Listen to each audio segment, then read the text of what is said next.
a todos, sejam bem-vindos.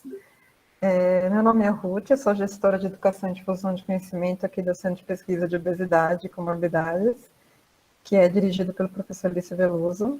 A gente, além da pesquisa, também trabalha com divulgação de ciência, educação e saúde. E o evento de hoje é um projeto, né, que a gente tem todo carinho, que é o Primeira Infância, alimentação saudável e cuidados na primeira infância. Sejam bem-vindos. Mari, tudo bem, querida? Nossa, como eu falei, é sempre um prazer, né, ter os pesquisadores aqui que em um tempo fizeram parte do nosso centro de pesquisa e aí conseguiram suas posições profissionais, é muito legal, assim, receber vocês, né? Gente, quem que é a Mariana Sarto Figueiredo? Ela possui graduação em nutrição pela Universidade Federal Fluminense e mestrado em atenção integrada à saúde da criança e do adolescente pela Universidade Federal Fluminense, especialista em terapia nutricional pela Universidade do Estado do Rio de Janeiro, doutor em ciências pelo curso de pós-graduação em fisiopatologia clínica e experimental pela Universidade do Estado do Rio de Janeiro, pós-doutorado pela Division of Endocrinology, Diabetes and Metabolism, Beth Israel Deaconess Medical Center, na Harvard University, pós-doutorado no Departamento de Ciências Fisiológicas, Universidade do Estado do Rio de Janeiro, professora visitante do Departamento de Ciências Fisiológicas, professora colaboradora do Programa de Pós-Graduação em Fisiopatologia Clínica e Experimental na UERJ, professora convidada do Programa de Pós-Graduação em Terapia Nutricional, pós-doutoranda fez, né, pós-doutorado no Centro de Pesquisa em Obesidade e Comorbidades, que é o centro onde a gente trabalha aqui na Unicamp, atua principalmente nos seguintes temas: nutrição clínica, nutrição experimental, fisiologia endócrina, programação metabólica, qualidade proteica de alimentos, avaliação biológica, alimentos alternativos, multimistura e alimentos funcionais, soja e sementes de linhaça. Atualmente, a Mariana é professora adjunta no Departamento de Nutrição e Dietética da Faculdade de Nutrição, na Universidade Federal Fluminense, coordenadora do Laboratório de Nutrição Experimental, LabINE, UFF, e do Laboratório de Interações Genéticas, LabGen, UFF, professora permanente do Programa de Pós-Graduação em Ciências da Nutrição, UFF, e do Programa de Pós-Graduação em Ciências Médicas da UFF, presidente da Comissão de Biossegurança da UFF, coordenadora do Grupo de Pesquisa em Nutrição e Programação Metabólica, NutriPromet, da Faculdade de Nutrição da Universidade Federal Fluminense. Ou seja, gente, a gente está diante de uma pessoa o quê? Maravilhosa, power, super competente, profissional, queridíssima. Mariana, é com você. Queria agradecer a Érica pela apresentação, né? E a Ruth também pelo convite, que fez essa intermediação. Então, é um prazer muito grande estar aqui com vocês hoje, né, nessa tarde, e poder contribuir, né, para esse projeto, né, que eu sou super parceira, né, então tudo que a gente tem aí envolvido, né, que a gente traz um pouco da pesquisa para a sociedade, né, para o ponto final, né, que realmente vai usufruir dos nossos conhecimentos aí, eu acho que é isso, né? Então é um prazer muito grande estar aqui, agradecer o convite, agradecer ao CEPID, que fez parte da minha história finalzinho aí, antes de eu entrar no concurso, então assim, é uma casa que eu tenho um carinho muito grande, fiz muitos amigos, né, e a gente está sempre mantendo o contato. Então, para não me estender muito, né, que eu falo para caramba, então, primeiramente, assim, agradecer, né, não só a Unicamp, o SRC, mas a FAPESP. Então, falar um pouquinho dentro desse projeto que vocês hoje atuam, né, na alimentação saudável e cuidados na primeira infância. Então, o tema hoje da nossa conversa é aditivos alimentares. Então, eu nem vou perder tempo aqui na minha apresentação, porque acho que a Érica trouxe isso muito bem, né? Bom, então, antes de a gente começar a falar propriamente dos aditivos alimentares, né, a gente tem que lembrar um pouquinho da legislação brasileira, né, e hoje a gente tem publicado pelo nosso governo federal o Guia Alimentar para Crianças Brasileiras Menores de 2 anos, né, então a última versão resumida saiu em 2021, ela está bem atualizada, e também o Guia Alimentar para a População Brasileira, que a segunda edição foi publicada em 2014, né, que traz um pouco dos fundamentos do que a gente vai falar um pouco de aditivo alimentar. Então, quando a gente abre esse guia, né, então só lembrando que o guia alimentar hoje, tanto para crianças menores de 2 anos ou para a população brasileira, ele traz uma linguagem muito acessível, então ele está disponível para ser utilizado pela sociedade, né, então seja dentro de uma escola, pelos pais, né, e até mesmo adolescentes aí que já têm acesso, né, a ler. Então, ele traz uma linguagem muito acessível, muito fácil, né, do que a gente tem hoje de práticas alimentares e olhando uma alimentação saudável. Então, dentro desse guia alimentar para crianças brasileiras, né, ele tem 10 passos para uma alimentação saudável. Eu não vou me ater aqui a todos os detalhes, né, devido ao tempo, mas eu vou dar destaque aos 2 passos aqui que eu acho mais importantes relacionados ao que a gente vai conversar hoje sobre os aditivos. Então, o passo número 5, né, ele não oferece açúcar, não oferecer açúcar nem preparações ou produtos que contenham açúcar a crianças até 2 anos de idade. Então, isso aqui é algo muito importante, principalmente quando a gente for falar mais lá na frente dos edulcorantes, né, que são os adoçantes, em substituto ao açúcar. E no passo 6, não oferecer alimentos ultraprocessados para a criança. Então, entender melhor o que seria esse alimento ultraprocessado. Lembrando que esses alimentos ultraprocessados, ele é o nosso principal veículo, né, de concentração aí de aditivos alimentares. Pensando em termos de alimentação e no produto alimentício propriamente dito. E aí, quando a gente olha, né, o Guia Alimentar para a População Brasileira, né, esse guia que foi publicado, a última versão agora em 2014, ele não só fala de alimentação saudável, mas ele começa a trazer categorias, né, classificar esses alimentos de acordo com a forma com que ele foi processado pela indústria, tá? Então, a gente tem 4 tipos de alimentos, né, classificados lá no guia, muito bem descritos. O primeiro deles é o alimento in natura ou minimamente processado, então são aqueles alimentos que eles são obtidos diretamente da natureza, em que você não precisa fazer nenhum tipo de processamento para consumi-lo. No máximo, você vai retirar a casca, fazer a higienização, né, ou você vai... são alterações mínimas, né, de limpeza, ou você vai empacotar, por exemplo, o leite, né? O leite, ele sofre um processamento aí mínimo, né, da indústria, mas você, muitas vezes, antigamente, a gente tinha um leite de saquinho, ele só era embalado, né? Algumas questões de secagem, moagem de alguns grãos para ele ser consumido.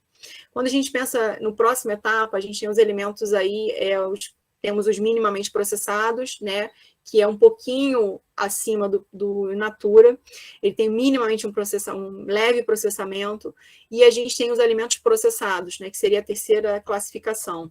Os alimentos processados, no processo de fabricação, né, eles têm adição de açúcar, ele tem adição de sal e outras substâncias, né? Dentre essas substâncias aí, a gente já tem a presença de alguns aditivos alimentares.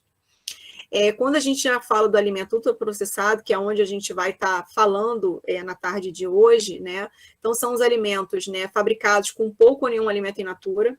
Então, a gente tem, quando a gente fala de um determinado alimento, né, quando ele é ultraprocessado, ele arremete a algum alimento in natura, mas ele tem muito pouca fração daquele alimento in natura presente naquele produto, tá?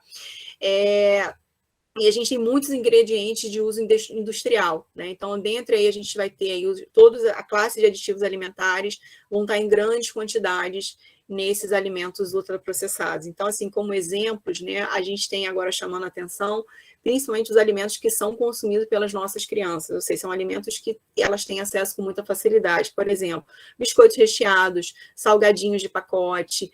A gente sabe que hoje o refrigerante ele faz parte, né, acaba fazendo parte precoce, cada vez mais precoce da vida da criança. Macarrão instantâneo, são alguns exemplos que a gente pode ter desses alimentos ultraprocessados. E não deixando de fora também, né, quando fala de alimentação saudável, a gente tem a questão dos óleos, gordura, sal e açúcar, né?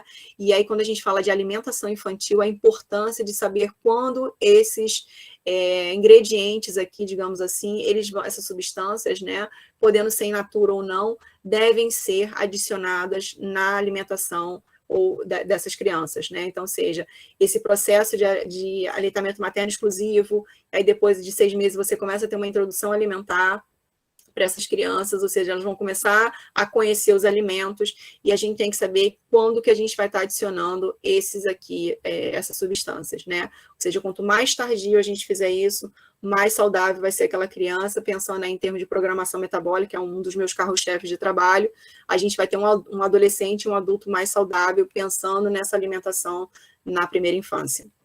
Bom, então só para introduzir, vocês entenderem, né, de uma forma mais visual, então quando eu tenho, por exemplo, o abacaxi, ele é considerado um alimento in natura, né, então para o o ser humano consumiu o abacaxi, você vai descascar, né? Você vai higienizar a casca, você vai fazer retirada da casca, e o alimento já está pronto para ser consumido. Quando eu já vejo um abacaxi em calda, né? A gente encontra isso no supermercado. Então, você tem uma adição, por exemplo, de açúcar para fazer aquela calda, adição de sal, por exemplo, para fazer aquela conserva. Então, ele já é considerado um alimento processado. E quando eu tenho aquele suco de abacaxi em pó, né, aquele suquinho de abacaxi, que a gente tem várias marcas no mercado, ele já é considerado um ultraprocessado. Além de ter uma adição elevada, né, de sal, açúcar, a gente tem uma presença aí muito grande dos aditivos alimentares. E, por exemplo, o milho, né, quando a gente pensa no ultraprocessado, a gente tem um salgadinho de milho. A gente tem vários hoje salgadinhos e biscoitos, por exemplo, que são de livre acesso das nossas crianças aí, pensando em termos de consumo. Assim, na verdade, a gente utiliza bastante alimento processado, né? Uma vez que a gente processa os alimentos da nossa casa, né? O ideal seria que a gente fizesse isso na nossa casa. Por exemplo, se você pega o milho, você corta, você faz lá do seu jeitinho, não precisa ser a lata do milho, né? Porque vai um monte de coisa que você não tem ali no hall de temperos da sua casa, né? Mas, olha só, eu nunca tinha parado para pensar assim sobre isso, sabe? Porque, na verdade, o que a gente come in natura mesmo é o que é fruta, verdura, algum tipo de legume, né? A maior parte das coisas a gente processa, né? Sim, por exemplo, o arroz, né? A gente não come o arroz do jeito que a gente colhe. Ele tem um mínimo, a gente chama de produto minimamente processado. Você vai ter um processo de tirar casca, né? Aquela carapaçazinha que às vezes você vê por exemplo, no grão integral, né? Então, seja, o arroz polido branco, ele passou para o mínimo processamento para ele ser consumido, né? Ele não necessariamente já chega a ser um produto processado, porque você não adicionou nada ao grão de arroz, por exemplo. Feijão, a mesma coisa, tá? Então, seu apontamento é muito interessante, né? Porque às vezes a gente esquece muito do in natura, né? E acaba fazendo uso de produtos ultraprocessados, porque eu estou tomando um suco de fruta, né? Mas como que você está consumindo esse suco, né? Qual é da onde que ele está vindo, né? Então, acho que isso é muito interessante a gente fazer essa analogia. E, por exemplo, o peixe, né? A gente fala, mas eu estou comendo na hora do almoço um peixe empanado, né? Muitas vezes esse peixe empanado, ele é um produto ultraprocessado. É diferente você consumir o peixe natura, por exemplo. Eu moro em Niterói, então hoje eu estou perto da costa, então eu tenho um mercado de peixe. Aquele peixe que eu vou comprar no mercado e que eu vou cozinhar ele ensopado, ele acaba se tornando um peixe in natura, né? E agora, se eu vou fazer um empanado, vou fritar, né, adicionar várias outras coisas naquela preparação, ele acaba muitas vezes podendo se tornar até um produto ultraprocessado, né? Mas aqui eu estou falando mais dessa questão, não do que a gente faz em casa, mas do que a gente encontra nos locais, aí, por exemplo, supermercados. Tá? Só para vocês ficarem atentos, que muitas vezes a gente, na nossa praticidade da vida, a gente acaba optando, né, por alimentos os alimentos ultraprocessados em detrimento ao in natura. E a gente, às vezes, faz isso, né, como rotina, sem perceber. Bom, então, entrando, né, no nosso tema-chave, falando um pouco do que é um aditivo alimentar, né? É qualquer ingrediente que ele é adicionado intencionalmente aos alimentos, né, sem o propósito de nutrir, né? Então, ele tem outros objetivos, ele não vai estar agregando valor nutricional. Aí eu não estou adicionando cálcio, eu estou adicionando ferro, estou adicionando uma gordura de boa qualidade, né? Na verdade, o objetivo é modificar as características físicas, químicas, biológicas ou sensoriais, né? Então, eu preciso hoje, a gente sabe que os grandes centros, né, eles não conseguem produzir todos os alimentos in natura para alimentar a sua população. Eles vêm de outras regiões, né? Então, a gente tem hoje indústrias já bem localizadas ao longo, por exemplo, do nosso país, que tem um território continental, digamos assim, né, que vai minimamente processar para que esse produto que foi colhido lá no Rio Grande do Sul, ele tenha um beneficiamento, alguma mudança para que ele não só chegue no grande centro e ele dure, né? Ele consiga ser conservar todas as suas características físicas, químicas e biológicas dentro da prateleira, né? Antigamente, se a gente olhar os mercados, a gente tinha muito aquele... alguém produz o ovo, o outro produz a carne. Hoje, não. A gente não tem a carne sendo produzida nos grandes centros. Ele vem de outros estados, né? Então, hoje a gente já chega no mercado, a gente não tem mais aquela... Está cada vez mais diminuindo a carne fresca. Vem uma carne embalada a vácuo, ou seja, isso aí existe um processamento químico envolvido para garantir que aquela carne embalada a vácuo, mesmo que resfriada, ela não estrague, né? E também manter as características sensoriais, porque se você for no mercado e olhar uma carne meio esverdeada, você não vai comprar essa carne, você vai olhar a carne que está mais vermelhinha, né? Então, existem produtos químicos que são adicionados aí para, sim, realmente manter não só o sabor, mas a coloração, né? Então, isso tudo está relacionado. Então, isso estava envolvido também em processamento, preparo, tratamento, embalagem, entre outros, tá?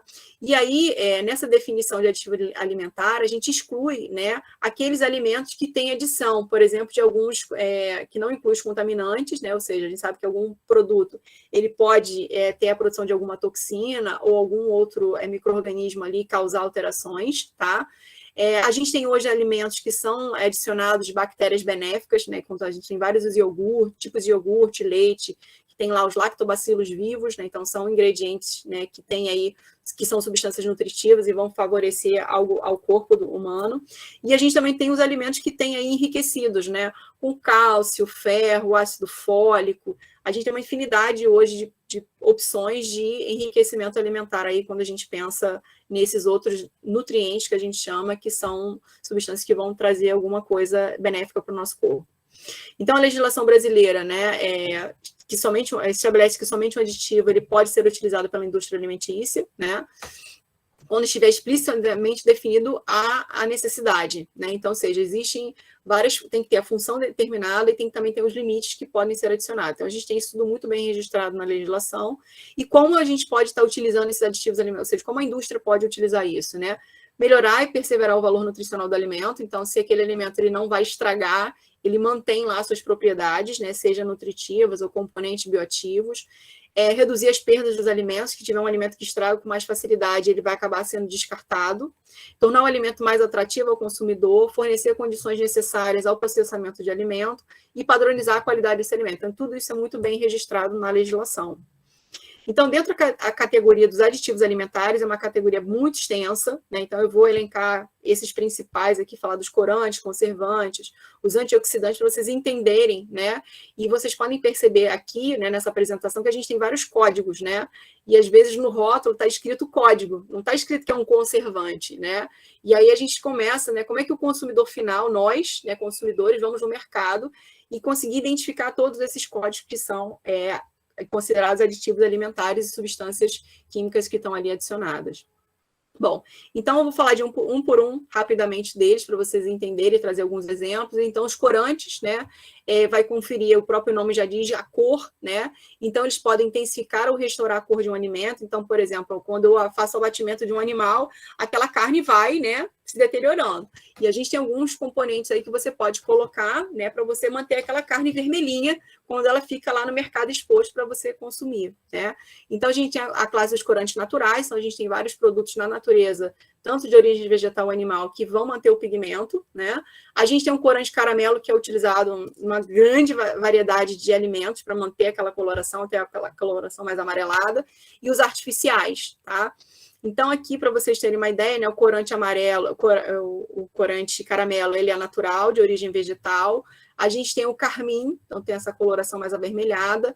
A gente tem o corante beta-caroteno, né, então ele é bem parecido ao natural, mas ele é uma substância sintética, tá? O corante amarelo de tartrazina. Então, esses nomes, né, que parecem aqui alguns palavrões, né, é o que a gente tem hoje, já descrito no rótulo, né? Ou ele vai estar sobre aquele código, ou você consegue ver, já identificar esses nomes mais difíceis aí do nosso entendimento. Então, aqui o corante amarelo usado em bebidas, principalmente refrigerantes, o carmim, né, que tem essa coloração mais avermelhada, né, não só em sucos, sorvetes, mas alguns iogurtes, a tartarazina, que é a coloração mais amarela, né, então, produtos amarelos, você tem adição de tartrazina, o beta-caroteno nos macarrões de modo geral, e o titânio, né? Então, aqui, quanto mais ultraprocessado for um determinado alimento, pior ele vai ser, né? Em termos de escala aí de complexidade. Os conservantes, né? O próprio nome já diz, né? Então, a gente tem a adição de ácido, sal, açúcar, ou fumaça de madeira, que seria aqueles defumados, né? E aqui a gente já lembra um pouco lá atrás, antigamente não se existia geladeira, né? Então você conservava o alimento com adição de sal. então ele ainda é muito utilizado na indústria, tá? A gente consegue ver várias carnes que são salgadas, né? Peixes que são comercializados salgados, e muitas vezes você vai ter que fazer uma retirada para consumi-los, né? E esses aditivos, esses conservantes, eles vão atuar impedindo o crescimento de micro-organismo e também ação enzimática, porque determinado alimento, quando você, por exemplo, a carne, a gente tem várias enzimas ali presentes naquela carne que vão acelerar esse processo de apodrecimento e, obviamente, com a presença de micro-organismos, né? E a gente tem aqui uma classe muito grande de exemplos de conservantes, né? Então, são termos que a gente encontra descrito no rótulo, tá? Os nitritos e nitratos de sódio, né, ou de potássio, são os mais importantes agentes conservantes aí, que a gente tem uma ação importante inibindo o crescimento bacteriano, né, principalmente aqui quando a gente fala do clostridium botulino, né, que é uma toxina que em quantidades muito pequenas você pode levar o indivíduo à morte, principalmente se isso é consumido, se isso acomete crianças, tá? E geralmente presente em produtos cárneos. Então, aqui para vocês terem uma ideia, né? Esses ácidos, quando a gente tem aqueles alimentos em conservas, que a gente compra uma conserva de picles, o próprio palmito, né? Você tem ali a adição desses ácidos para manterem essas conservas, né? Até o próprio refrigerante, né? E a gente também tem os sulfitos, né? Que é um outro exemplo também presente, principalmente nos sucos aqui, só deixando claro que eu não estou fazendo propaganda de nenhuma marca, mas é porque eu acho que trazendo, né, essas imagens a gente consegue identificar, né, e reconhecer melhor o alimento do que a gente está falando. Os conservantes são muito o nitrito e nitrato, principalmente produtos cárnicos, né, não só a carne em si, mas todos aqueles derivados, os embutidos principalmente. Então, eles não só fixam a cor, mas eles controlam, né, inibem o crescimento microbiano, né, e muitos deles, né, a gente sabe, né, que o sabor também característico a gente consegue identificar, né? Quem tem um paladar mais apurado, você consegue identificar a presença desses conservantes. E nós temos os epóxis, né, que são gases aí, principalmente o óxido de etileno e propileno, né, que estão relacionados também à redução da população microbiológica e à infestação também de insetos. Bom, dentro da outra classe, né, outra que a gente pode destacar são os antioxidantes, né, que o próprio nome já diz, ele evita com que esse alimento ele oxide, né, e a gente sabe que a ação do oxigênio, por exemplo, já é suficiente para aquele alimento, de alguma forma, ele mudar suas características. Por exemplo, quando a gente, em casa mesmo, se a gente prepara, por exemplo, um suco de laranja, e a gente demora a consumir esse suco de laranja, a gente observa que muda a cor, muda o paladar. Isso também vale, por exemplo, para limonada, né? E aí, imagina se eu compro lá um suco de caixinha de laranja, por exemplo, né? Eu tenho que ter substâncias ali dentro que vão garantir com que esse alimento ele não vai sofrer nenhuma alteração oxidativa e vai manter as suas características, né? Então, o objetivo do antioxidante é preservar os alimentos, retardando, né, a rancidez. Então, essa rancidez aqui lembra um pouco, né, quando a gente fala da manteiga, né? A manteiga de origem animal, né? Não estou falando da margarina, ainda vou falar um pouquinho mais disso no final. Então, a rancidez, né? Quando aquela gordura ela começa a ser oxidada e ela rancifica, né? Quando você fala assim, essa manteiga está passada.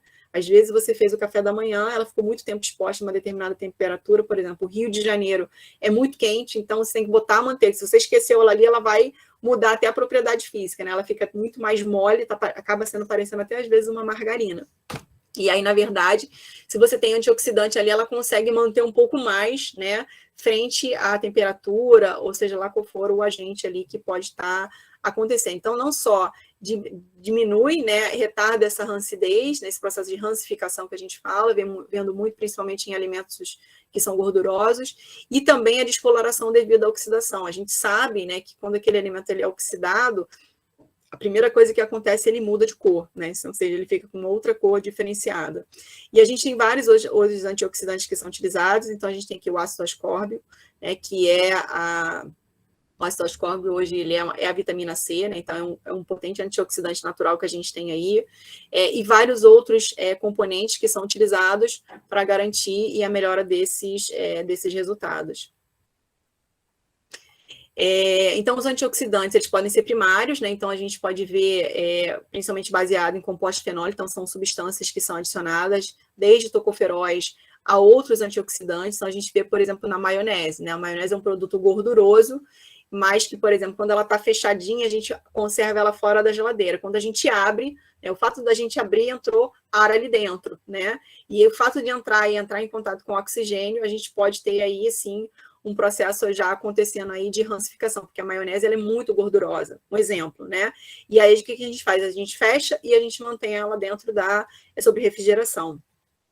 A gente tem outros, né, como o ácido ascórbico, o ácido fosfórico ou o IDTA também, que são outros possíveis antioxidantes que são adicionados não só, por exemplo, em sucos de caixinha, né? Por exemplo, como é que o suco de caixinha de maçã, ela tem aquela cor, né? A gente sabe que se a gente abrir a maçã e deixar ela ali, esquecer ela em cima da pia, né, descascada, ou se você for abrir para consumir, ela rapidamente ela muda, ela fica meio amarronzada, né? Ou seja, ocorre um processo de oxidação acontecendo ali nas suas propriedades. E quando a gente toma um suco de caixinha, por exemplo, né, aquele suco tem a cor como se você estivesse partindo a maçã com aquela coloração, né? Então, a gente tem a presença também de antioxidante para manter essas características. E a mesma coisa também quando a gente pensa aí numa margarina, né? Por que a margarina, você deixa ela fora da geladeira, ela muitas vezes não vai mudar a cor, nem vai mudar o sabor, como a manteiga, por exemplo, ela acaba alterando. Temos uma outra classe que são os emulsificantes, né? Então o próprio nome já diz, né? São substâncias que vão estar atuando ali, né? Para manter aquela mistura uniforme, né? Ou seja, quando às vezes você, por exemplo, o óleo e a água não se misturam. Mas se eu tenho um emulsificante ali no meio dessa preparação, né? Ele acaba se misturando, né? E mantendo aquilo ali como se fosse essas substâncias que não se misturam normalmente, elas acabam se misturando, né? Então mantém um pouco a coesão das moléculas ali, falando em termos assim, né? Então quando a gente, por exemplo, aqui o vinagrete, né? Normalmente fica separado o óleo do vinagre. Então quando a gente faz um vinagrete, se a gente for olhar, tem várias bolinhas de azeite, né? E o vinagre fica ali, né? Só que quando você adiciona, às vezes, algumas gotinhas de lecitina, que é um emulsificante, por exemplo, você começa a ter uma mistura coesa, né? Fica uma mistura até meio cremosa, e a gente não observa mais essa separação do azeite, que seria o óleo, do vinagre, tá? Então, eles podem ser naturais ou sintéticos. Então, a gente tem como natural aqui a lecitina, tá? Que ela é extraída a partir do ovo ou a partir da soja, e a gente tem alguns sintéticos, né, que também são adicionados aos alimentos. Então, aqui a gente tem várias aplicações dos emulsificantes, né, desde da manteiga, né, que dá aquela conformação, a gente tem adição na margarina, né, que a gente chama aí de Claybon, né, a gente tem na maionese, que se a gente for ver a maionese, ela é um creme, né, muito gorduroso, cheio de ingredientes ali, mas ela está sempre naquela mesma conformação, né, em termos de apresentação. O próprio sorvete, né, se a gente for ver o sorvete, ele é um creme coeso. O creme de leite é outro exemplo, que ele é rico em gordura, né, tem outros componentes ali dentro, mas você vê que existe uma uniformidade dentro dessas substâncias na preparação. A mesma coisa também do chocolate, a gente tem a presença de vários emulsificantes também na sua composição. Nós temos os espessantes, né, que hoje ele é utilizado, né, para aumentar a viscosidade das soluções, né, e emulsões e suspensão de alimentos, ou seja, ele vai manter, talvez, a conformação mais líquida, né, então, ou seja, e quando eu adiciono um espessante, eu torno aquilo ali mais cremoso, né. Então, a gente tem um exemplo, né, por exemplo, o sorvete, né, ele tem a adição de espessante, os iogurtes, né, se a gente for pensar aqui de um leite líquido, ele vira aquela coisa cremosa quando a gente olha o iogurte. E a gente tem vários tipos de iogurte, né, tem aqueles que são nas garrafinhas que são mais líquidos, e a gente tem aqueles dos potinhos, que são bem mais, você acaba comendo de colher, né, você não acaba bebendo, você vai consumir aquilo ali através com o uso de um instrumento, da colher para de um utensílio. E aí a gente vê qual é a diferença de um iogurte da garrafinha para esse, provavelmente é a concentração e a quantidade de espessante presente para dar a consistência daquele creme, né? A gente vê muito os espessantes adicionados em cobertura de bolos e geleias, né? E vão tornar esses alimentos líquidos em alimentos mais espessos. Bom, a gente também tem os estabilizantes, né? Que o próprio nome já diz, né? Eles são muito espessantes, mas que têm a característica também de estabilizar aquela preparação ou aquele ingrediente, aquela mistura, né, daquele alimento. Então, as principais funções do estabilizante, ele facilita a dissolução, ou seja, a mistura acontecendo, então ele mantém aquela conformidade, aumenta a viscosidade, então, ou seja, aumenta aquela observação que você vê como creme, né, daquele alimento, evita a formação de cristãs que poderiam afetar a textura, então, ou seja, a gente pode ter alguma precipitação, né, desses ingredientes, se tiver conservado na geladeira, se você bota esquece em cima da mesa, em cima da pia, você vê que algumas coisas precipitam. Quando você tem um estabilizante adicionado nesse alimento, ele acaba que isso não acontece, né? E mantém, então, o objetivo do estabilizante muito parecido com o espessante, é manter aquela característica homogênea do produto. Então, um exemplo clássico disso daí é a maionese, né? Ela tem desde o estabilizante, ela tem espessante adicionado e ela também tem antioxidante. Então, a maionese é um exemplo clássico que a gente pensa, né? Não só de olhar ele, né? Mas quando a gente também, a textura dele quando a gente consome. Deve ser por isso que a maionese que a gente faz em casa não fica tão bonita, né? Não fica, porque ela realmente tem essas outras adições, né, de produtos e aditivos alimentares e a característica é completamente diferente. Tanto que hoje a gente até usa a maionese industrializada, né, para a gente fazer outras preparações, né? Ela acaba sendo a base de várias outras preparações que a gente faz aí por conta dessa característica que a própria maionese tem, pensando na industrializada, né? Porque eu pensava assim, eu lia todo esse mundo de coisa no rótulo, sabe? Eu pensava, gente, mas para que serve todo esse mundo, né? De aditivo e de ingrediente. Gente, você assim, tá dando um show, viu? Tô aprendendo, Mari. Que bom. Então, os estabilizantes geralmente são carboidratos grandes, né? Então, assim, que a gente pode estar falando, né? Então, a ideia é que quando ele entra no alimento, para manter essas substâncias menores do alimento juntas, né? Formando, então, um produto mais estável, né? E para consumo, e ele fica também muito mais atrativo, né? Se a gente for no mercado, por exemplo, vou dar um exemplo de um requeijão, né? Um requeijão mais líquido, você vai falar assim, nossa, é esquisito isso daqui. A gente já está acostumado, né? O nosso gosto a olhar um requeijão branquinho, né? Ele tem que estar branquinho e ele tem que estar, o quê? Cremoso. Quanto mais cremoso ele tiver, né? Mais atrativo ele vai ser para compra. Então, tempo de espessantes e estabilizantes, então aqui tem alguns exemplos, né, do que a gente tem aí hoje. Então, se a gente olha lá aquele cappuccino, né, ele é uma coisa meio cremosa, né? Se a gente fizer em casa um cappuccino, muitas vezes ele não vai ficar daquela forma, porque você tem, né, aqueles cappuccinos caseiros que a gente faz, mistura leite em pó, café e etc. O próprio sorvete é um exemplo. A gente tem alguns molhos, né, ou até mesmo o próprio suco de saquinho, né? Onde a gente tem a adição de goma xantana, a gente tem a goma guar, a gente tem a carragena, né? Que hoje tem vários estudos na literatura, né, indicando o poder cancerígeno aí da carragena, tem muitas coisas, né, sendo estudadas, mas, por exemplo, é muito presente nos achocolatados e nos embutidos. A gente tem a adição de carragena não só como espessante, mas também como um estabilizante.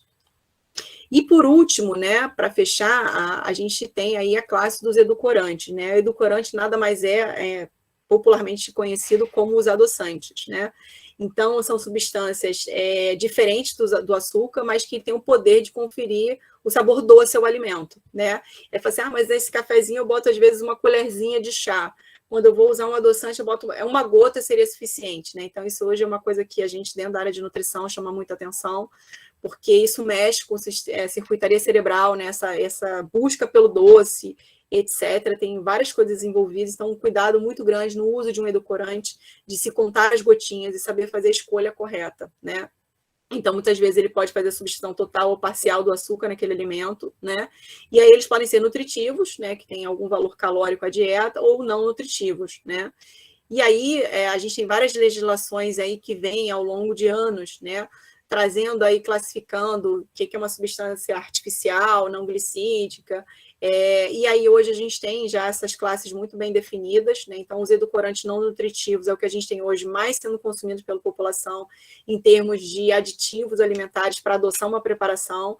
Então temos a sacarina, o ciclamato, o aspartame, a acesulfame-K e o esteviosídeo, que hoje é o menos pior, né? Que ele é extraído de uma origem botânica. Os outros aqui são substâncias químicas, tá? Para vocês terem uma ideia, o acesulfame-K, ele tem origem de petróleo, tá? Então, eu já fiz uma aula só falando de adoçante, né? Então, assim, realmente é uma coisa assustadora, né? De quantas coisas artificiais a gente acaba consumindo no nosso dia a dia.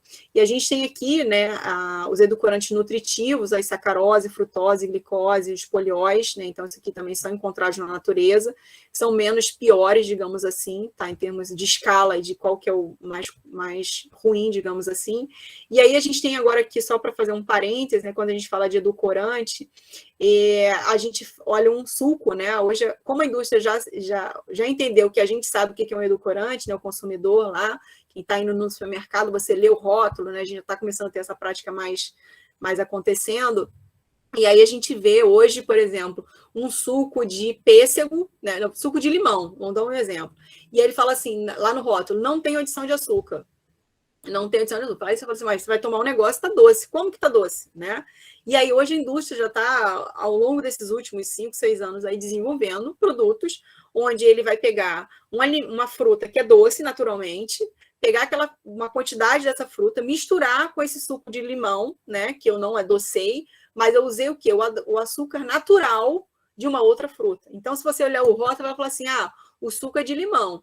Mas no suco de limão, ele fala lá, naturalmente tem tantos percentual lá de suco de maçã. Mas como é que o suco de maçã está dentro desse suco de limão e eu não consigo nem ver a característica, né? Não mudou a cor, não mudou nada e nem o sabor. Mas o que ele fez? A indústria utilizou o açúcar naturalmente presente na maçã para adoçar esse suco de limão, e aí ele vai dizer lá no rótulo, ele não adicionou açúcar. Então, ou seja, não foi um açúcar que ele colocou ali, ele usou um próprio alimento que já tinha esse açúcar ali presente. Então, são estratégias industriais, digamos assim, nessa área de tecnologia de alimentos, e a indústria alimentícia ela hoje muito robusta, trazendo essas informações. Então, aqui só os edulcorantes, então, só para vocês, a gente tem vários, a gente usa isso na nossa casa, né, de modo geral, e aí chamando atenção também para quando a gente faz uso isso, principalmente para crianças, né? Então, é o grande foco da conversa de hoje, olhando a alimentação infantil, entender aonde esses aditivos alimentares estão presentes, e como eles, olhando aí dentro do nosso universo, né, da nossa casa, dos nossos filhos e conhecidos, como que eles permeiam esse universo infantil. Então, assim, a gente tem um acidulante também que são utilizados aí para intensificar o gosto ácido. Então, ou seja, quando a gente coloca a Coca-Cola na boca, né, a gente vê as propagandas, assim, não fazendo propaganda da Coca-Cola, mas só para vocês, quando fala de Coca-Cola, quem gosta de Coca-Cola vê aquela propaganda, aquele suor, aquele calor, e aí tem aquela sensação do frescor, quando você bota, né, você tem várias bolinhas, não é só o gás, existe uma substância química que é adicionada, né, que é um acidulante, no caso o ácido fosfórico, tá? Para dar essa sensação, né, de quero mais, né? Não só pelo doce, tudo que está envolvido ali na forma da Coca-Cola, mas quando a gente coloca na boca, a gente tem várias sensações que são desencadeadas aí, que são importantes e são substâncias químicas que estão ali, né? Bom, dando continuidade, a gente tem os aromatizantes, então hoje a gente sabe que isso hoje é um leque muito grande, né? Podem ser naturais, podem ser artificiais, pode ser um extrato vegetal aromático, ou pode ser um reagente químico, né? E a principal propriedade é você manter o quê? O aroma. Hoje é muito comum a gente consumir alguma coisa, nossa, que cheiro de maçã, que cheiro de fruta, mas você vai ver que minimamente você tem a presença da maçã ali dentro, ou de qualquer outro alimento in natura, ou seja, ele remete, né, através, estimulando o seu sentido aí de cheiro, né, de olfato, e acaba, na verdade, você consumindo um alimento, mas propriamente você está consumindo também um alimento que teve uma adição de aromatizantes. Então, aqui a gente tem vários, né, a margarina, esses biscoitos recheados aqui, que tem recheio de morango, chocolate, tem milhões de sabores, você tem isso aqui, esse aromatizante entrando com muita assim, quantidade, essas guloseimas infantis, então as balas, aquelas coisas todas que a gente tem hoje aí, que permeia esse universo infantil, os sucos de caixinha, então você vê que a quantidade de fruta in natura ali é muito pequena, então, mas você, mas eu estou sentindo o cheiro da maçã, eu estou sentindo o cheiro da tangerina, né, mas você tem um aromatizante entrando ali, e também para a classe dos refrigerantes. E assim, como conclusão para fechar minha fala, né, como os efeitos cumulativos do consumo, né, de vários produtos de forma concomitante e ao longo da vida não são conhecidos, né, olhando agora o universo infantil, não é recomendado, de acordo com o Guia Alimentar, É recomendado que se evite alimentos ultraprocessados na alimentação infantil e não oferecer às crianças, principalmente menores de 2 anos. Então, isso hoje é algo que a nutrição vem defendendo ao longo do processo, né? Se a gente for ver as crianças que estão na escola, hoje você tem todo um regulamento aí da alimentação que é oferecida nas escolas, como é que regula o que é vendido nas cantinas, né? Então, isso hoje já é uma coisa que acontece.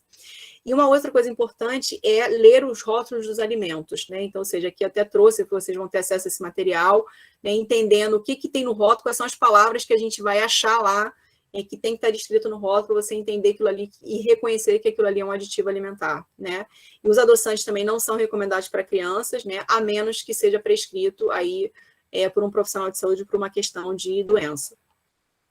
E como a Ruth tinha me pedido, né, para falar um pouquinho da diferença entre gordura trans e gordura interesterificada, né, só para vocês entenderem a diferença de uma coisa para outra. Então, a gordura trans também é chamada de gordura hidrogenada, né, então nada mais é que você tem um óleo vegetal que você, através de um processo industrial, você adiciona hidrogênio na molécula química, digamos assim, né, em alta pressão e temperatura durante um determinado tempo, e aí você transforma essa gordura vegetal, através desse processo de hidrogenação, numa gordura sólida. É o que caracteristicamente, a gente vê hoje dentro da margarina.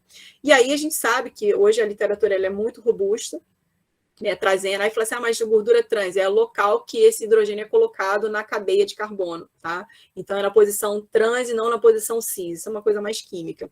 E a gente sabe que hoje a literatura já traz, isso já está mais do que documentado, né, que as gorduras trans, elas são responsáveis por aumentar os níveis de colesterol, né, o LDL, o VLDL, que é o colesterol ruim, a gente tem uma redução do colesterol bom, que é o HDL, né, e esse consumo, né, a longo prazo de gordura trans pode levar a aumentar o risco de desenvolvimento de doenças cardiovasculares, dentro do infarto, dislipidemias, entre outras. E aí, nesse universo, né, começou-se a indústria a desenvolver a questão da gordura interesterificada, né? E a gente sabe que ela hoje, né, ela fala assim, mas vamos então substituir a gordura trans por esse tipo de gordura.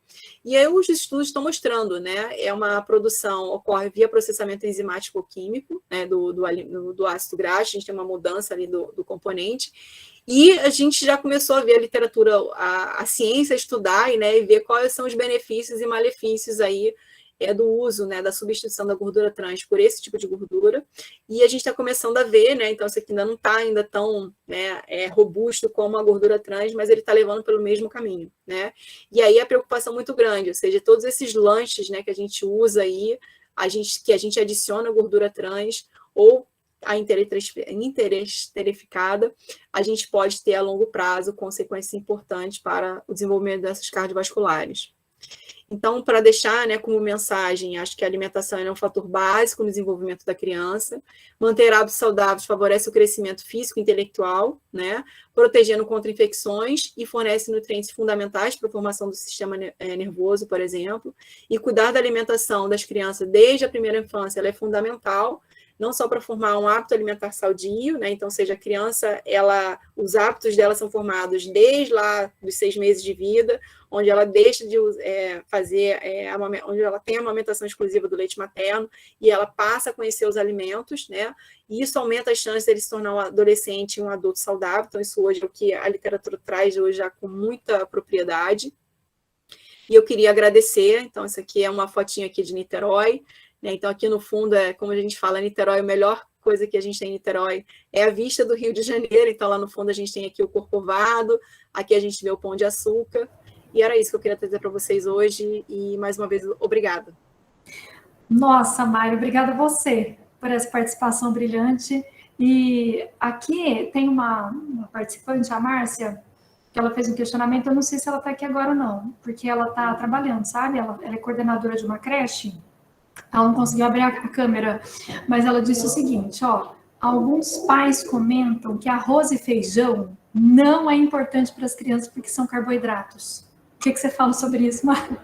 Excelente pergunta, né? A gente está nesse movimento aí de tira a lactose, para de tomar leite, aí essa crítica, mas nós somos a única espécie, né, que toma leite a vida inteira, né?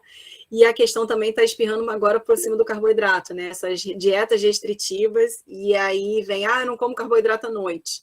E aí eu vou falar agora da fisiologia e bioquímica, né? O nosso maior momento, a gente precisa fazer reparo celular, que ao longo do dia a gente não come 24 horas.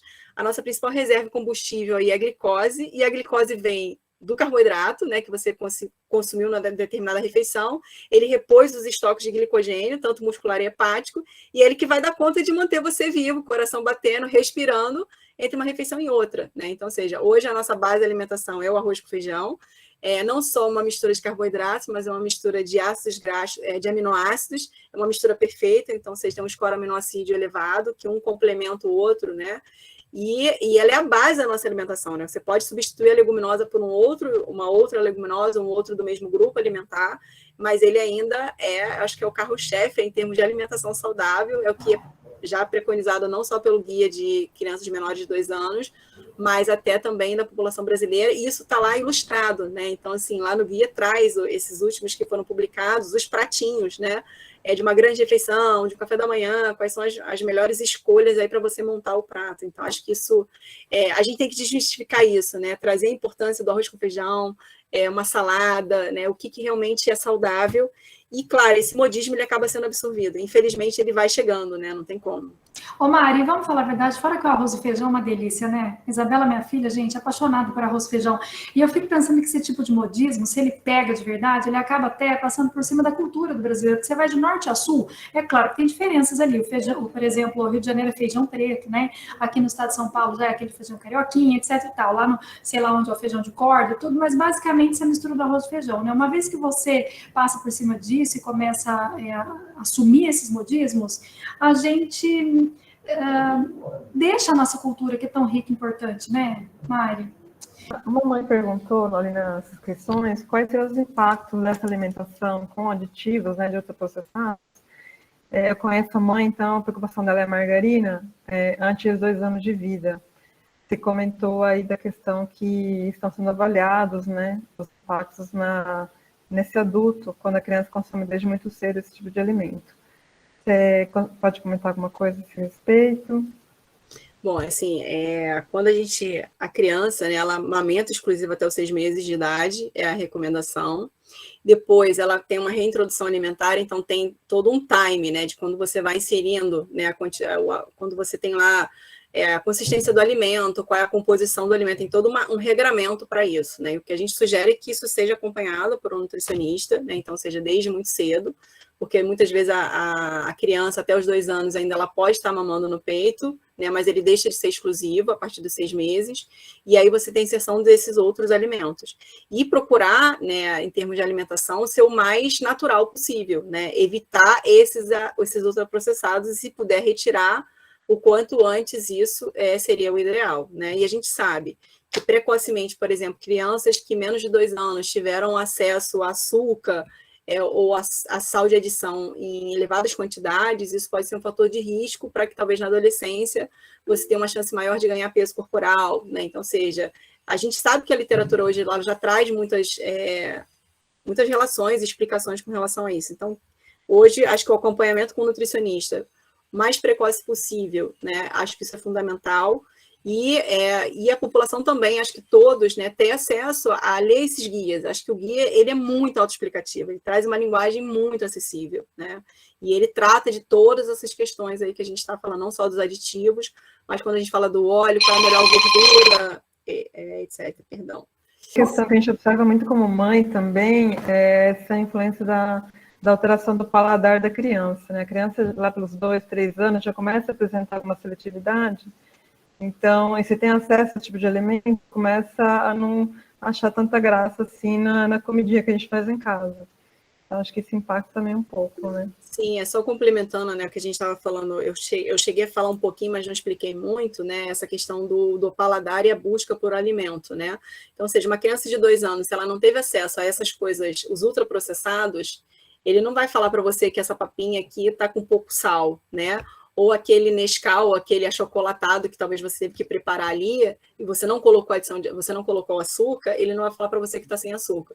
Mas se ele experimenta um refrigerante, se ele experimenta um suco de caixinha, que tenha já a adição desses outros ingredientes, esses aditivos, né, não necessariamente o químico ali, mas essas outras coisas que a gente adiciona numa preparação, e aí sim ele começa a realmente desenvolver o paladar. E quanto mais cedo ele tem acesso, mais cedo ele começa a fazer essas memórias, né? E aí tem aquela questão, a gente vai buscar sempre algo mais, né? Porque isso mexe com o circuitaria do sistema nervoso central, né? Então, assim, quando a gente gosta de alguma coisa do doce, você come cada vez mais, né? Então, seja, a busca para você se saciar e, enfim, tem outras coisas envolvidas aí, neurológicas, digamos assim, acaba sendo mais complicado, né? Então, o ideal é que mais você postergue o máximo possível o acesso a esses alimentos ultraprocessados e essas adições. Ô Mari, você sabe que quanto mais tarde você oferece, a criança ela até estranha no início, não é assim que você vai oferecer uma coisa ultraprocessada, a criança vai pegar aquilo e vai comer super. Por exemplo, a Isabela, ela não comeu bolacha, bolacha não, meu esposo também fala biscoito, igual você, tá, Mari? Essa biscoito de maisena, ela não comeu até 2 anos e pouco, entendeu? 2, 3 meses, né? E aí, ela tava com 2 anos e tanto, assim, acho que uns 2 anos e 4 meses, eu cheguei em casa com pão de mel, porque eu sou a louca do pão de mel, eu amo. Meu marido não gosta e tal. Aí eu falei, quer saber de uma coisa? Vou oferecer para Isabela. Ofereci, ela já tinha mais de 2 anos. Aí ela provou, eu falei, aí, você gostou? Ela falou assim, ó, eu gostei, mas é muito aidito, mamãe, eu prefiro dormir. Ela falou para mim, sabe? E aí, o que acontece? Então, assim, foi sendo uma coisa bem natural, né? Essa introdução de principalmente sobremesa, assim, que eu fazia em casa, a partir de 2 anos e tanto, sabe? E a gente estabeleceu que é final de semana, porque eu não tenho 2 crianças, só tenho uma, né? Diferente de quem tem 2, que às vezes você tem uma criança numa idade, outra na outra, para você é complicado, assim, você segurar o mais novo, né? Para não ter acesso àquilo, sabe? E aí, então, durante a semana ela come muita fruta, final de semana, sim, a gente permite, né? Mas essa semana ela falou uma coisa curiosa, ela falou assim para mim, à noite, na terça, mamãe, o que vai ser hoje de sobremesa? Aí eu falei, hoje é terça-feira, portanto vai ser uma fruta. Mas eu não gosto de terça-feira, quinta-feira, mamãe, eu gosto de sábado. Porque ela sabe que no sábado vai ter a bendita da coisa industrializada, né? Bom, ô Mário, só para ilustrar o que você estava contando, né? Tem uma participante aqui que ela falou assim, ó, Angélica, boa tarde, minha filha não gosta de arroz e não aceita. Tem algum problema? Bom, a gente tem os substitutos, né? A gente tem outros substitutos aí que podem entrar substituindo o arroz na preparação. Por exemplo, em termos de carboidrato, assim, falando de grupos alimentares, a batata é um substituto, as farinhas, o macarrão, né? Mas isso tem que estar tudo calculado dentro da recomendação para a criança, né? Na idade, enfim, tem tudo isso está envolvido. Mas, assim, o que eu sugiro, né, às vezes, dependendo da idade, né, da criança, eu ia tentar várias preparações até que ela consiga gostar do arroz, né? Às vezes ela não gosta da forma com que ele é apresentado, mas você pode fazer um bolinho de arroz assado, né? Então, assim, tem várias formas de você apresentar o alimento. Isso é um outro desafio, né, dentro da nutrição. Porque a criança, até 2 anos ali, ela meio que come o que você coloca. A partir daí, ela começa já a estar sentando na mesa com os pais, ela vai olhar o que os pais estão consumindo, a forma com que o alimento está sendo preparado, e aí tem uma fase, um período aí do crescimento, aí com 7 anos, ela perde o apetite de algumas coisas, fala, meu filho não está comendo mais, parou de comer isso. Mas tem algumas questões fisiológicas, né, do que propriamente, e ela está formando um hábito alimentar. E aí essa questão de estar de olho, você mudar a forma de preparação, isso já é uma estratégia muito interessante dentro da área de nutrição, para você conseguir com que aquela criança consuma. Então, assim, e aí, quando, por exemplo, se você tem uma criança muito pequena que você está oferecendo, comecei a oferecer o arroz, comecei a oferecer o feijão, tem que insistir, né? Não tem aquele negócio, deu uma vez e disse não, porque a criança sempre vai dizer o não, né? Então, às vezes, é com coisinhas verdes, as folhinhas verdes, pode ser, às vezes, coisas que são muito vermelhas, por exemplo, a beterraba é um outro alimento que as crianças muitas vezes negam, mas você saber preparar isso e oferecer uma vez, oferece de novo, oferece depois, até uma hora que ela vai adaptar, ela vai se acostumar àquele paladar e ela acaba consumindo. O exemplo também, né, Mari? Eu lembro que a Isa gostava muito de fruta, mas a uva, aquela uva Vitória, bem pretinha, eu sou apaixonada por ela, ela não comia. E aí, tudo bem, eu comia na frente dela, um belo dia ela falou, mamãe, quero experimentar. Experimentou, ela é apaixonada por essa uva agora. Esses dias eu tenho observado pelo chuchu, ela não quis nem provar o chuchu, comia antes, agora não quer. Então eu falo, eu amo chuchu, papai ama chuchu. Eu sei que um dia ela vai querer, entendeu? Boa tarde, eu estou aqui me deliciando. Todos me ouvem? Sim, Solange. Eu estou no trabalho, mas eu vou me permitir tirar a máscara porque eu estou sozinha na sala. Moro em Recife, sou apaixonada pelo guia alimentar para a população brasileira enquanto instrumento para adultos, porque a população com a qual eu trabalho aqui no Tribunal de Justiça, que é um programa de qualidade de vida, eu não desprego, né? Está aqui meu guia, bonitinho. O tempo inteiro a gente teve a oportunidade de elaborar materiais informativos com ele, temos folders, etc. E quando eu vejo vocês conversando sobre isso como sendo para a população de menores de 2 anos, eu agora estou entrando neste universo como avó pela primeira vez. Maria Luísa tem 1 ano e 1 mês, e o desafio que a gente coloca, eu traria mais a nível de reflexão, é que nós, profissionais da nutrição, temos que exercer realmente esse empoderamento com as comunidades com quem trabalhamos, quer seja adultos, crianças, cuidadores, etc. É um desafio muito grande, porque nós mesmos temos aberto mão, nós profissionais, de fazermos a coisa como deveríamos, não é? Então, quando vocês falam, faz assim, faz assado, vamos pensar em quem está no PSF, por exemplo, e que acesso é esse que é dado a estas famílias, e que tipo de instrumento, e quanto tempo de consulta nós teríamos para fazer um trabalho, de fato, eu não gosto muito do termo educação nutricional, mas ainda não temos outro, né?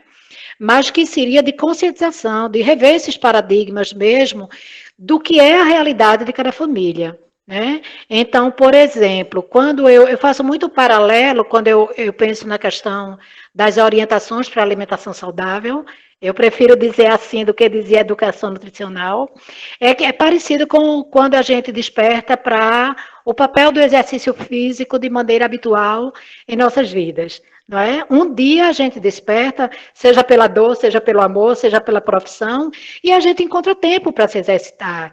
E a gente consegue ter pessoas ao nosso redor que às vezes também não entendem que a gente está dedicando esse tempo, a gente não está mais fazendo outra coisa, porque a gente quer reservar 1 hora do nosso tempo diário para a prática regular. E às vezes a gente consegue, com êxito, trazer outras pessoas do nosso convívio para esse despertamento. Então, quando a gente fala de alimentação saudável, desse sentido de cuidar mais de Maria Luísa, minha neta, querendo que ela receba o melhor, de repente você também conseguiria envolver as outras pessoas do entorno. A própria pessoa que hoje é a babá, digamos, aquele pai ou aquela mãe que estavam mais distanciados de práticas alimentares mais saudáveis. Então, assim, foi uma reflexão que eu vim desenvolvendo ao longo da escuta. Parabéns, Mariana. Fico muito feliz, né, de ver que você, embora acadêmica, embora uma docente, você trouxe um tipo de informação que era muito chata até para a gente estudar, mas você teve essa habilidade de trazer numa linguagem, eu não sei exatamente a composição do grupo, porque eu me inscrevi na hora H, eu estou no meu turno de trabalho, e consigo fazer isso por mim, e pelo quanto eu honro o tempo que eu sou remunerada. Então, aqui eu estou investindo no meu aprendizado, porque a qualquer momento eu posso me deparar com alguém que tem essa demanda, mesmo que eu não esteja diretamente atuando com a população infantil, mas eu tenho as pessoas que lhes representam. Não é? Eu tenho avós, eu tenho pais, eu tenho mães, que são os meus colegas aqui no tribunal, porque a minha população-alvo, digamos, são servidores do tribunal, são meus colegas. Mas eles são representantes destas criancinhas, não é?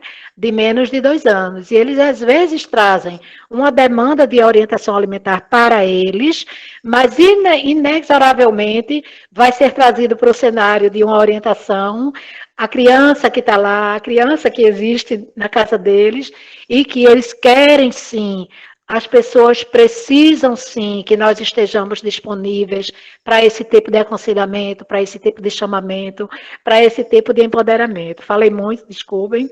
Eu levantei a mão porque eu não encontrei como acionar o chat. Eu não sei em qual Não, ícone. foi fantástica a sua colocação. Eu vou deixar a Mariana falar, Solange, mas você sabe isso que você falou? Me fez refletir sobre algo que eu sempre falava no início dos nossos encontros. A gente sempre quer para os nossos filhos, nossos netos, Maria Luísa, né? É o que há de melhor, assim, a melhor escola, sei lá, de repente os brinquedos, sabe, o conforto da casa, sem pensar que essa questão da alimentação é o que vai permitir que eles tenham uma excelente qualidade de vida, longevidade, que é isso que nós queremos para os nossos filhos, não é?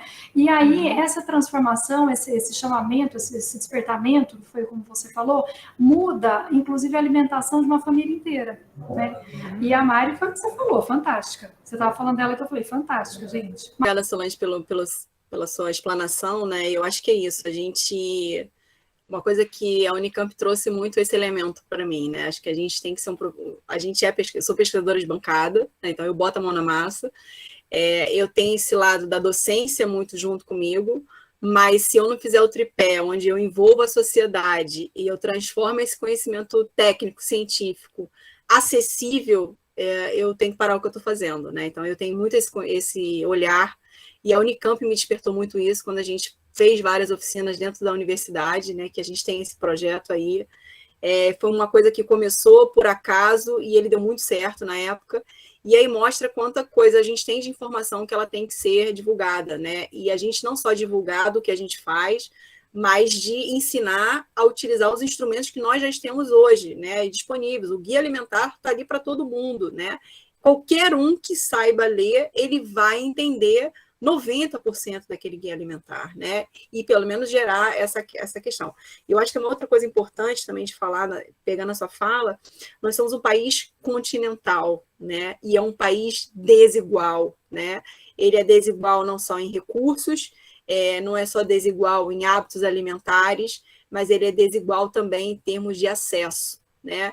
E esse acesso, ele não é só ao conhecimento, a pesquisa que se faz, né, até a própria questão da orientação nutricional, mas o acesso a coisas básicas, né, a alimentação básica, não estou falando se ela é saudável não, mas, ou seja, acesso a um alimento, acesso a uma água potável, acesso a uma rede de esgoto, né, hoje a gente sabe que isso não é uma coisa que está lá na Constituição, mas ela ainda não é, digamos que 100% de cobertura da nossa população. Então, acho que nós, profissionais de saúde, independente da qual é a área que você esteja, qual é o ponto da cadeia você esteja, a gente tem que fazer isso, né? Então, assim, eu dou aula hoje para graduação em nutrição, então eu formo alunos, eu dou aula para alunos de primeiro ao último período, então eu tenho milhões de disciplinas, e esse é o discurso, né? Então, assim, vocês hoje são a semente que vão fazer a diferença no universo de onde vocês estiverem, né? Então, ou seja, hoje nós somos grandes educadores, e a gente tem que continuar semeando isso, porque eu acho que em algum momento a gente consegue tentar diminuir essa desigualdade, né? Que infelizmente a gente ainda tem isso, e eu espero que a gente consiga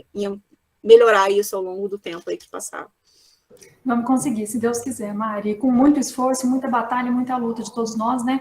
E essa questão da gente estar próxima ao cidadão comum, aí a sociedade, a gente não faz, é muito prazeroso, é maravilhoso, eu amo, assim, esses encontros, e a gente não faz mais que a nossa obrigação, porque, afinal de contas, todas as nossas pesquisas são feitas com recursos provenientes de impostos, pagos por aquelas pessoas simples que ganham salário mínimo e vão no mercado fazer compra de frutas, de legumes, de verdura, entendeu? Então, assim, eles merecem todo o nosso melhor. A Aparecida perguntou: qual o limite de tempo que a criança pode ficar sem se alimentar? É que tem criança que ainda está em acolhimento, em adaptação e não aceita o alimento oferecido. Não sei se ficou claro, estou sem microfone, obrigada. Então, assim, o ideal é que a criança não pode ficar sem alimentação, né? Então, assim, isso é uma coisa, porque a gente sabe que a longo prazo você vai ter várias consequências, né? Desde uma desnutrição ou uma deficiência de ferro se transformar numa anemia. Então, assim, eu sei que esse processo, né, de acolhimento e essa adaptação ao novo ambiente, ele é complicado, né? Mas eu acho que aí a gente tem que... tem várias estratégias aí que a gente tem que estar sempre usando, mudando a preparação, ou até mesmo, às vezes, usando um produto ultraprocessado, digamos assim, em termos emergencial, para essa criança se sentir acolhida, e aí sim você começa a trazer essa questão da alimentação saudável. Mas, assim, o jejum, ele não é recomendado hoje nem para criança e nem para qualquer outro indivíduo. Perfeito. A segunda, Mari, é a seguinte: o uso de adoçantes por crianças diabéticas ao longo do tempo pode causar algum dano à saúde? Quais seriam? Bom, eu acredito que sim, tá? Então, hoje a gente sabe que dependendo do adoçante que é utilizado, o edulcorante, ele traz consequências, inclusive para adultos, né?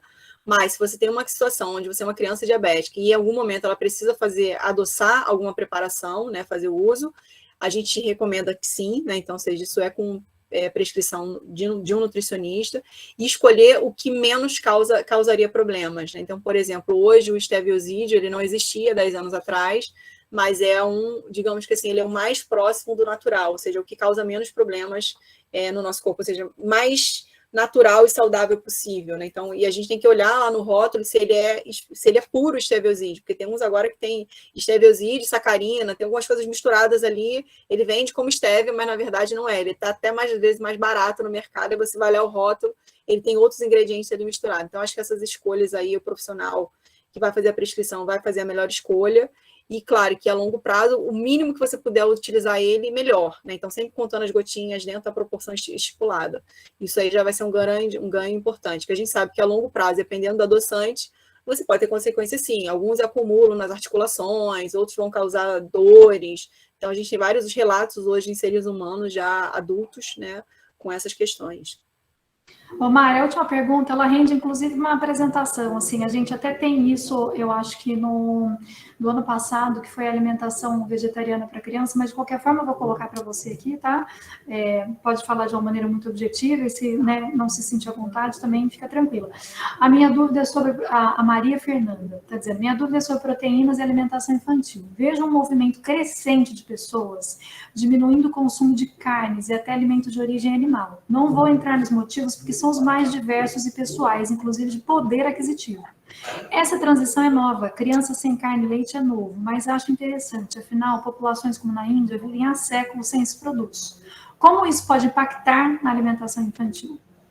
Bom, pensando em população brasileira, né, o hábito brasileiro aí hoje, você tem uma recomendação de proteína, né, que é consumida, e aí o que me preocupa hoje, né, a gente sabe que por mais que a gente tenha alimentos de origem vegetal, com proteínas de alto valor biológico, né, tipo, que podem substituir perfeitamente, né, digamos, em termos de proteína, a proteína animal, mas a gente sabe que ele é veículo também de micronutrientes, né, que a gente sabe que não é só o macroproteína em si, né, um macronutriente, mas os micronutrientes, as vitaminas e os minerais.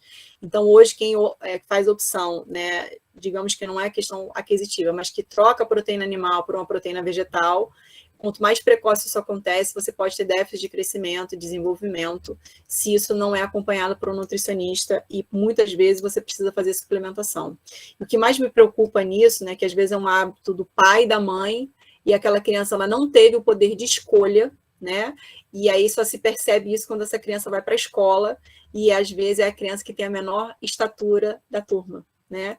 E aí você vê nitidamente aquele déficit de crescimento, né? Que isso aí muitas vezes vai ser difícil de ser recuperado.